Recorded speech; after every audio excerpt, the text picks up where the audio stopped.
Hola, hola, ¿cómo están? Qué gusto que estén por aquí. Otra vez les mando un saludo y un abrazo muy fuerte, en especial a la iglesia de Adulam. Y bueno, hoy quiero hablarte de un tema que está muy actual porque estamos viviendo ahorita en el 2025, prácticamente estamos en lo que se le llama tiempo de Cuaresma y yo sé que muchos tenemos esta costumbre que viene de una religión tradicional donde se practica el ayuno.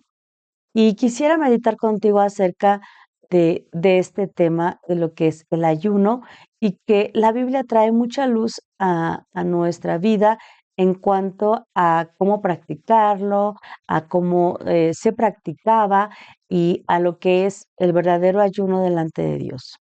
Pues bien, podemos decir que el ayuno en sí es el abstenerse de comida o de alguna bebida en específico por un periodo de tiempo y se hacía con la intención de poder buscar a Dios, de sentirse más cerca de Dios y bueno, era todo un rito para el pueblo judío cumplir con esta práctica del ayuno. Sin embargo, con el paso del tiempo, esta práctica se fue desvirtuando en el Antiguo Testamento. Sabemos que el pueblo de Dios de alguna manera se olvidaba de todo lo que Dios había hecho por ellos desde cuando los había sacado de Egipto y las maravillas por medio de las cuales los había sacado. Dice su palabra que los sacó con mano fuerte, poderosa, y que además les había permitido ver muchos milagros que sucedieron durante toda esa estancia en el desierto. No solo fue abrir el Mar Rojo, fue también esa columna que iba atrás de ellos, resguardándoles, protegiéndoles, una columna que de noche era columna de fuego y de día era como una sombra que les protegía de los rayos del sol. Y bueno, todo esto nos habla de un cuidado, de que además durante 40 años no había ellos padecido, dice que sus vestidos no se habían gastado, sus zapatos no se habían también desgastado y que se hubieran hecho viejos, sino que como que iban creciendo con ellos, tenían el maná, un alimento celestial que caía literal del cielo y que les sostenía. Entonces, podemos ver que la mano de Dios estaba ahí, les había dado victorias en cuanto a batallas que enfrentaron con sus enemigos, no solo la batalla de David contra Goliat, sino que eran muchas batallas en las que vemos la mano y el respaldo de Dios siempre cuidando a su pueblo. Sin embargo, el pueblo de Dios, cuando se empezaba a relacionar con otras naciones, con otros pueblos, empezaban a desviar su corazón, terminaban adorando a otros dioses y bueno, este amor genuino, este amor de alguna manera desprendido, leal, real delante de Dios, se había dejado de lado. Pero les habían quedado las costumbres, les habían quedado esas leyes que ellos querían guardar de manera celosa, creyendo que esto los acercaba a Dios. Y entonces se habían acostumbrado a que ellos de alguna manera practicaban sus holocaustos, mataban a algún animal como expiación de pecados, algunas leyes de higiene también las practicaban, las observaban. Sin embargo, su corazón decía a Dios, este pueblo solo de labios me adora, pero su corazón está lejos de mí. Y mira que Dios dice que Él conoce el corazón. Decía ahí en Samuel, Dios no ve lo que mira el hombre, nuestra apariencia, sino que Dios ve lo que hay adentro de nosotros. Y bueno, esto sucedía cuando estaba en turno el profeta Isaías. En ese tiempo venían de una costumbre de ayunar, respetar ese ayuno, ese abstenerse de alimentos, castigar su carne para buscar a Dios, pero no lo hacían de corazón.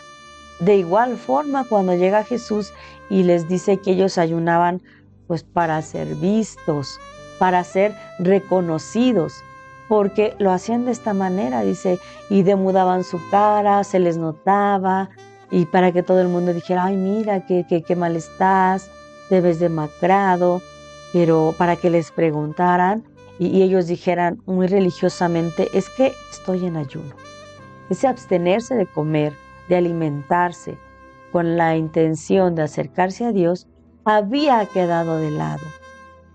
Recuerdo bien que nos decían, cuando conocí de Dios y yo era una jovencita, que si tú no acompañabas el ayuno de una búsqueda espiritual también, estabas en ayunas, estabas malpasándote, pero no era un verdadero ayuno. Y bueno, el ayuno, encontramos también el ayuno, por ejemplo, en Daniel, que él no podía ayunar de manera total, pero lo hacía parcial. A él no le tenían permitido dejar de comer o abstenerse. Estaba indicado que ellos tenían que comer la comida del rey. Él y otros príncipes que fueron deportados a Babilonia. Sin embargo, dice la palabra de Dios que ellos hallaron gracia delante del encargado que les daba la comida. Y aunque él corría un gran riesgo al desobedecer al rey, y de verdad que Nabucodonosor no era un rey fácil, él era de cortar cabezas. Sin embargo, Dios les permitió llevar al menos un ayuno parcial y abstenerse de la comida del rey de Nabucodonosor, porque ellos consumían alimentos que para el pueblo de Dios se consideraban impuros. Bueno, ese es un tipo de ayuno parcial que consistía en legumbres, básicamente verduras, pero con la intención de guardarse de estos alimentos que para ellos no tenían permitidos y los consideraban impuros, como el ganado, el cerdo, todo esto que ellos no tenían permitido consumir. Por ejemplo, otras cosas que consumían en Babilonia. Entonces ellos se guardaron y era un ayuno que para ellos estaba bien, pero porque ellos buscaban a Dios. Dicen que Daniel oraba 3 veces al día, ¿no? Entonces él acompañaba esta búsqueda de Dios, que tiene que ir junto con esta abstención en la carne, ¿no?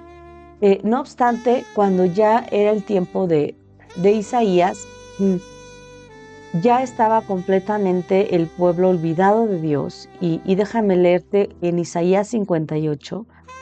Empieza diciendo en el versículo 1, clama a voz en cuello, no te detengas. Alza tu voz como trompeta, anuncia a mi pueblo su rebelión y a la casa de Jacob su pecado. Que me buscan cada día y quieren saber mis caminos, como gente que hubiera hecho justicia y que no hubiese dejado la ley de su Dios. Me piden justos juicios y quieren acercarse a Dios. Y fíjense lo que decían ellos, porque ellos en su mente creían que con cumplir la ley, todos los puntos, más de 600 puntos de la ley mosaica, decían que ellos estaban bien delante de Dios. Y entonces él le da este decreto a Isaías y dice, mira, alza tu voz en cuello, grítales, que ellos se acercan a mí como si fueran justos, como si pudieran ser dignos de acercarse a mí. Y mira lo que le preguntaban, porque Dios escucha, hermano. Dios escucha a veces nuestras necedades. Y dice que ellos le decían, ¿por qué de ellos dicen, ayunamos y no hiciste caso? Humillamos nuestras almas y no te diste por entendido. He aquí que fíjate lo que contesta Dios, he aquí que en el día de vuestro ayuno buscas tu propio gusto y oprimes a vuestros trabajadores. O sea, que está hablando que en ese día que ellos ayunaban, se portaban mal con las personas que les servían y aparentemente estaban cumpliendo con algo bueno, pero se estaban portando mal con sus semejantes. Se estaban portando de manera inadecuada y Dios estaba viendo sus corazones. Ahora dice, he aquí que para contiendas y debates ayunas y para herir con un puño inicuamente, no ayunéis como hoy, como lo haces, para que vuestra voz sea oída en lo alto, porque te digo que ellos eran muy dados a notar que estaban en ayuno. Y empieza en el verso 5 a aclararles. Es tal el ayuno que yo escogí, que de día aflija el hombre su alma, y que incline su cabeza como junco, o sea, se postraban. Dice, y haga cama de silicio y de ceniza. O sea que de verdad eran bien religiosos, o sea, cumplían todo el rito, cama de silicio, de ceniza, se vestían, demudaban su rostro, la gente se enteraba, se ponían ahí como que de cara lavada, y a nosotros nos decían, ese día que tú estés ayunando, arréglate bien, que te vean, no sé, bonita o guapo, y no le digas a la gente, que la gente no se entere que estás en ayuno, porque es algo muy privado entre tú y Dios. No es algo que se debe de notar.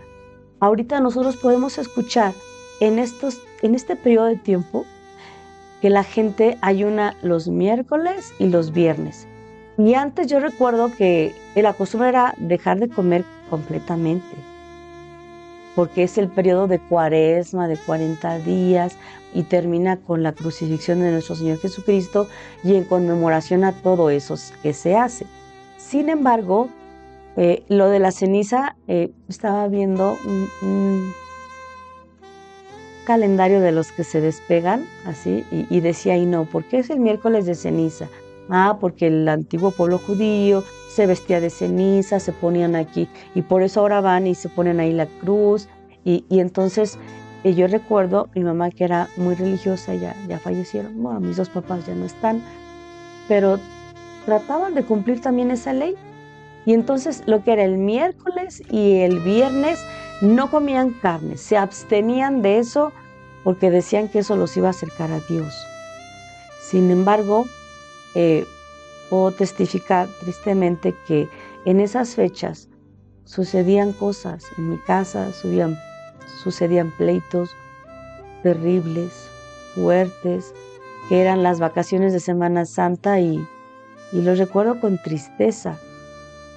Pero no es algo solamente de mi familia, sino que tú puedes observar que aún en este tiempo de Cuaresma, que debiera ser un tiempo de meditación de verdad, si lo hacen en conmemoración a la muerte de nuestro Señor Jesús, y ese ayuno que ahora ya nada más es como que abstenerse de carne, no de verdad dejan de comer un día completo, que es lo que debería de ser, todo un día completo, bueno, por horas, si es que tú no pudieras hacerlo, pero escuchaba una señora y dice, es que ¿para qué dejo de comer? Porque ella vende quesadillas. Dice, no, yo sigo haciendo, pues ya sabes, ¿no? Las de pollito, las de tinga, las de carnita. Y dice, es que ¿de qué sirve si uno se termina portando mal? Y de alguna manera hay un poco de luz y de revelación ahora en cuanto a que, pues ya no es suficiente el dejar de comer. No vale la pena el que tú te abstengas de eso si no va acompañado de un cambio de conciencia o de comportamiento.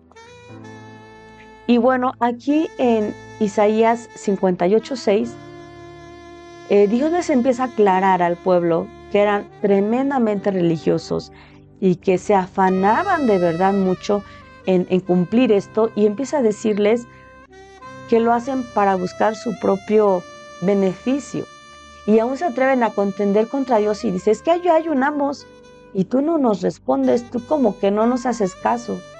Dice, y les empieza a decir, tú te portas mal, maltratas a tus trabajadores, te peleas, dice, para debate, para contiendas, lo haces. Dice, sí, tú inclinas tu cabeza y cama de silicio y de ceniza. Dice, ¿esto es ayuno y día agradable de Jehová? Y empieza entonces en el 6 a contestarle. ¿No es más bien el ayuno que yo escogí, el que Dios quiere y desea? Desatar las ligaduras de impiedad y soltar las cargas de opresión. Dejar ir libres a los quebrantados y que rompáis todo yugo. No es que partas tu pan con el hambriento, que a los pobres errantes albergues en casa, que cuando veas al desnudo lo cubras y no te escondas de tu hermano. Fíjate cómo Dios era tan claro y tan detallista que de manera minuciosa les estaba diciendo, sí, mira, no es más bien el ayuno que yo escogí, desatar las ligaduras de impiedad, que tú no estés tratando mal a las personas, eres impío, sin piedad, los tienes ahí maltratándolos. Soltar las cargas de opresión, los tienes ahí de una manera que si tienen que irse, no sé, de 8 a 5, los tienes hasta las 7, 8 de la noche, 9 de la noche, y no les das ni siquiera bien de comer, pero tú estás ayunando. Dejar ir libres a los quebrantados, o sea, que tú los trates bien. Si hay alguien que está pasándola mal, de veras que a veces parece que te ensañas, y que rompáis todo yugo. Estaba hablando de cómo ellos sometían a las personas que les servían y que se portaban mal con ellos. Y empieza a decirles, no es que tú partas tu pan con el hambriento, que los invites a tu mesa, que tú, si tú te das cuenta que hay algún necesitado, le puedas compartir algo. A lo mejor no es un gran guisado, pero puede ser pan literal, puede ser sopa, pueden ser frijoles, pero que tú digas, oh, de corazón se los voy a dar porque veo que están en esta necesidad. Sí, eso es ayuno. No es que partas tu pan con el hambriento, que a los pobres errantes albergues en casa. Había necesidad. Sin embargo, ellos se hacían como que no pasaba. Que a los pobres errantes albergues en casa. Que cuando veas al desnudo, lo cubras. Puede ser desde que le regales ropa a algún necesitado. Puede ser desde que veas la desnudez de alguien que quedó expuesto ante una falta y tú en tu corazón digas, yo lo voy a cubrir, no voy a andarlo difamando. Puede ser literal o puede ser de manera figurada. Y no te escondas de tu hermano. Y aquí hago un alto y digo, oh Señor, qué difícil es cumplir esto. No te escondas de tu hermano. Es tan difícil delante de Dios decir, pasó esta necesidad, hay alguien que yo claramente sé que está necesitando quizá comida, quizá dinero, quizá un tiempo para que yo lo escuche, quizá necesita de mi oración, quizá necesita que yo lo acompañe por alguna situación que esté pasando, a lo mejor está enfermo, y tú conoces la necesidad y Dios te la muestra. Y mira, no es algo que esté muy, muy lejos, es algo que a lo mejor está muy al alcance de ti, sin embargo, nos hacemos disimulados. Y cuando Dios dice, y no te escondas de tu hermano, cuando Él te dice no te escondas, yo creo que se refiere a tantas cosas que tú y yo podemos interpretar, comprender en la necesidad que tenemos alrededor y de la cual a veces nos hacemos indiferentes.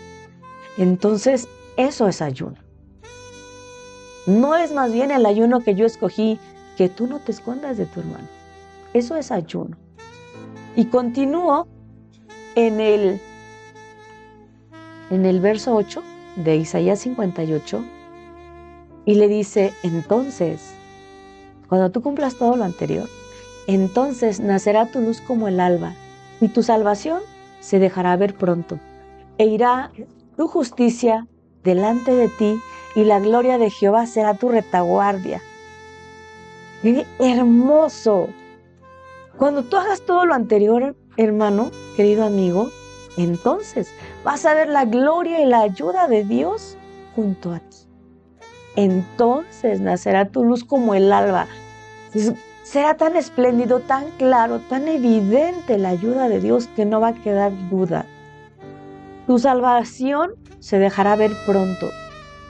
Pronto se dejará ver que Dios te ha perdonado, que Dios te ama, que Dios te ayuda, que Dios te sostiene. Y dice que la gloria irá tu justicia de delante de ti. ¿Cuántos no queremos que nos hagan justicia? yo quiero que me hagan justicia. Y cosas que llevo años esperando y no suceden.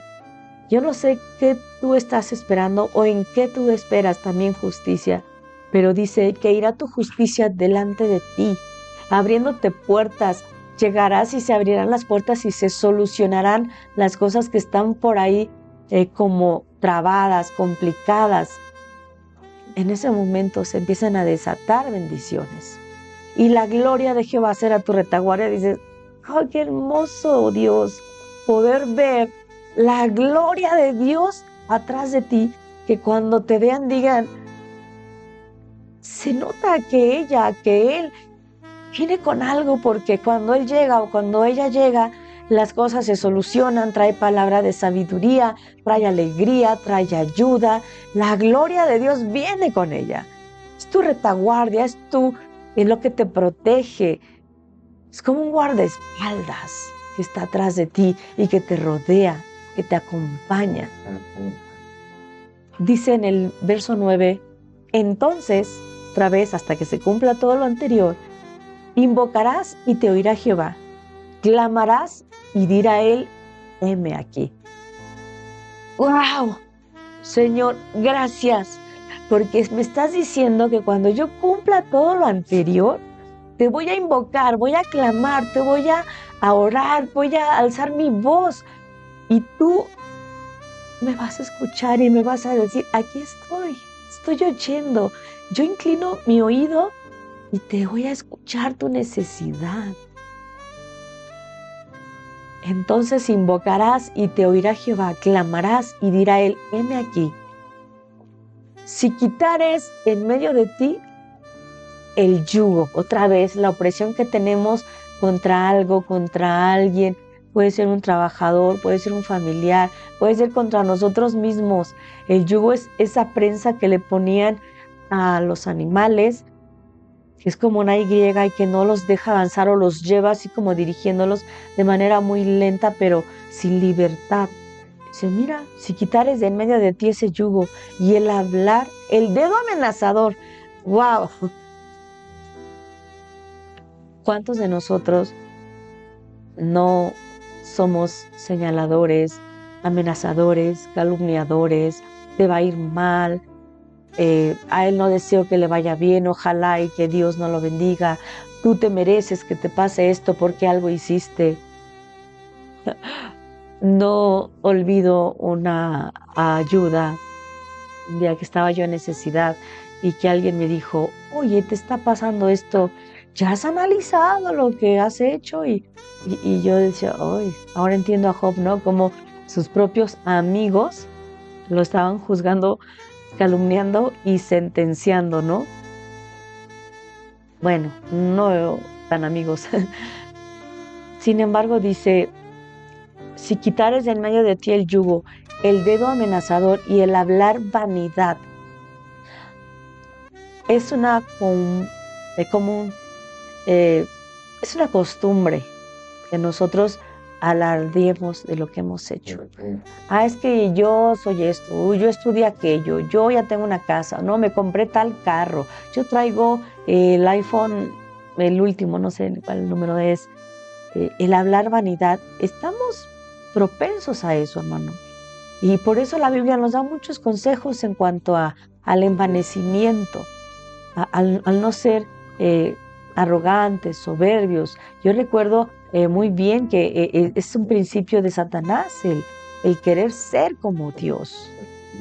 Él dice en la palabra de Dios que él dijo en su corazón, a lo alto de las nubes subiré y seré semejante al Altísimo. Y está hablando de un corazón que quiere estar por encima, en lo alto.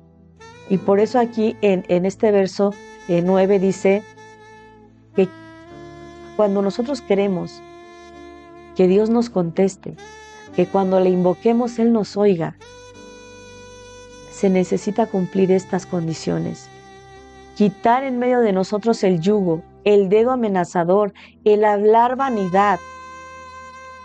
Y si dieres tu pan al hambriento y saciares al alma afligida.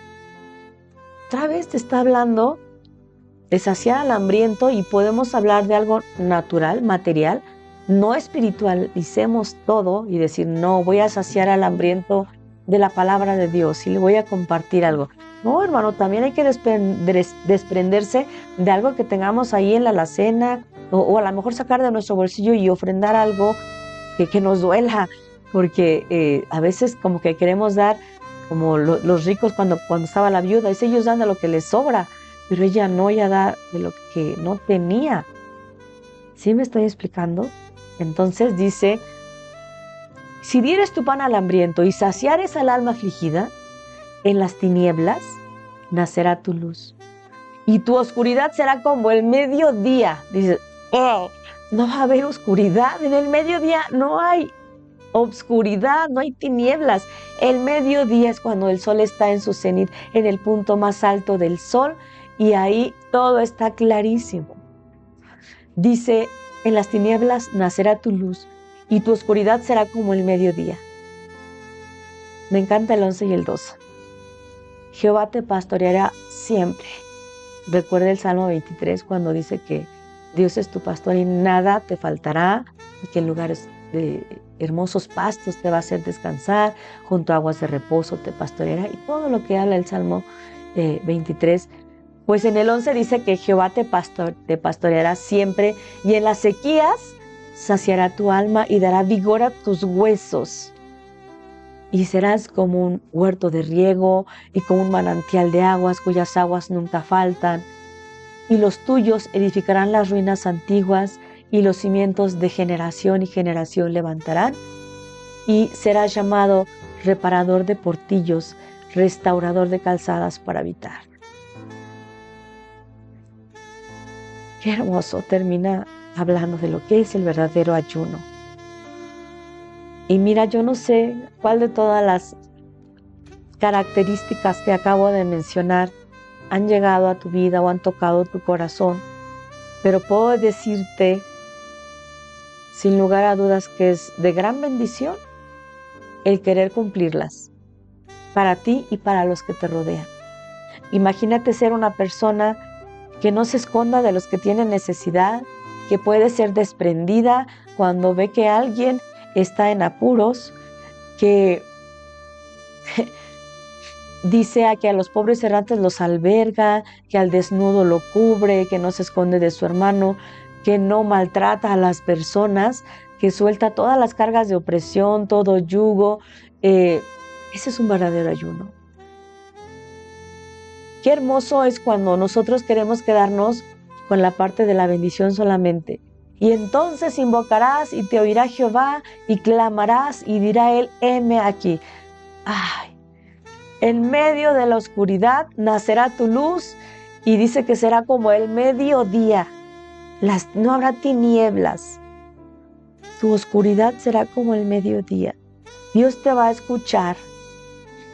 Vas a ser, dice que qué hermoso que Dios te va a pastorear. Aún en las sequías, aún cuando llamábamos el tiempo de las vacas flacas, o cuando hay un poquito de escasez en la familia de diversos tipos, pues aún en esas sequías dice que Dios saciará tu alma, tus emociones, tus pensamientos, tu voluntad, que a veces estás pasando quizá por un duelo, quizá por una carencia económica, por alguna preocupación familiar.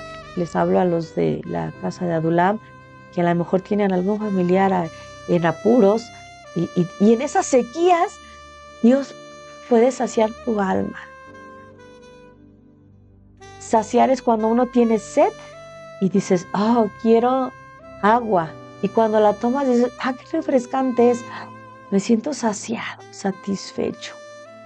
Dios es suficiente para que en ese momento te sientas satisfecho, en paz.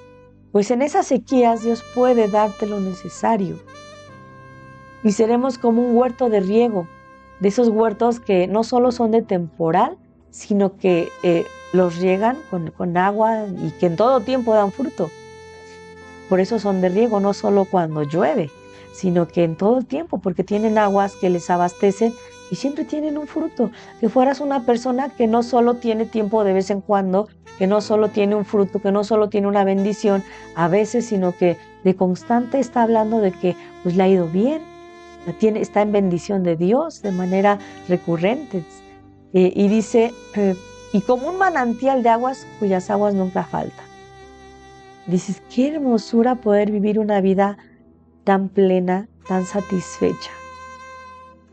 Pero sabes, y además habla de la bendición de generación y generación, ¿no? Nuestros hijos pueden ser reparadores, restauradores, ayudadores de las carencias que se presenten a nuestro alrededor, en sus familias, en la sociedad, que sea gente que ayude, que se desprenda. Los tuyos edificarán ruinas ya antiguas, cimientos de generación y generación vas a levantar. Vas a ser llamado reparador de portillos, de puertas, de bardas, de cimientos, de ruinas. Vas a levantar, dice, vas a ser restaurador de calzadas para habitar. Vas a ser alguien que ayude. Pero cuando te habla de la primera parte, verso 6, ¿no es más bien el ayuno que yo escogí, desatar las ligaduras de impiedad, soltar las cargas de opresión, que dejes ir libres a los quebrantados, que rompáis todo yugo? ¿No es que partas tu pan con el hambriento, que a los pobres errantes albergues en casa, que cuando tú veas al desnudo lo cubras y no te escondas de tu hermano? Cuando aprendamos a ser misericordiosos, a ser generosos, a ser ayudadores, a no hablar vanidad, a no ser señaladores, amenazadores. Cuando dejemos de creernos más que Dios, entonces invocarás y te oirá Jehová, clamarás y te dirá Él, heme aquí. Aquí estoy para ti, para ayudarte. Esto se le había olvidado al pueblo de Israel. Estaban confundidos, estaban alejados y estaban muy creídos que Dios los escuchaba, que Dios les debía algo. Y había un reclamo y decía, nosotros ayunamos y no nos respondes y no nos oíste y no nos ayudaste. Y a veces así estamos delante de Dios reclamándole algo como si Él nos debiera. Y Él no nos debe nada, ni a ti ni a mí. Pero su amor y su misericordia es tan grande que quiere darnos y satisfacernos y saciarnos en todo lo que estemos carentes, lo que le pidamos, en nuestras necesidades. Sin embargo, la condición es un verdadero ayuno. ¿No es más bien el ayuno que yo escogí? Porque Él escogió un ayuno que a ti y a mí te puedo asegurar que es, creo que más difícil que el solo dejar de comer y decir, hoy es miércoles o hoy es viernes o el día que tú dispongas para ayunar. Sería más fácil ese día dejar de comer que quizá cumplir con todos los demás puntos que acabamos de meditar. Estimado amigo, querido hermano, ahí está la meditación en Dios, ahí está la sugerencia de un verdadero ayuno. Te invito a que medites en Isaías 58, del 6 al 12, y que lo compartas con tu familia, que meditemos y que si en esta cuaresma tú ves que la gente hace ritos, ceremonias, o tú mismo y yo estábamos acostumbrados y venimos de una tradición, de costumbres arraigadas, es el momento de empezar a la luz de la Biblia a entender el corazón de Dios y lo que demanda de ti y de mí. Es un gusto saludarte, espero que haya sido de bendición y que lo puedas meditar y que lo compartas con alguien. Te envío un fuerte abrazo y nos vemos por aquí la próxima vez. Dios te bendiga.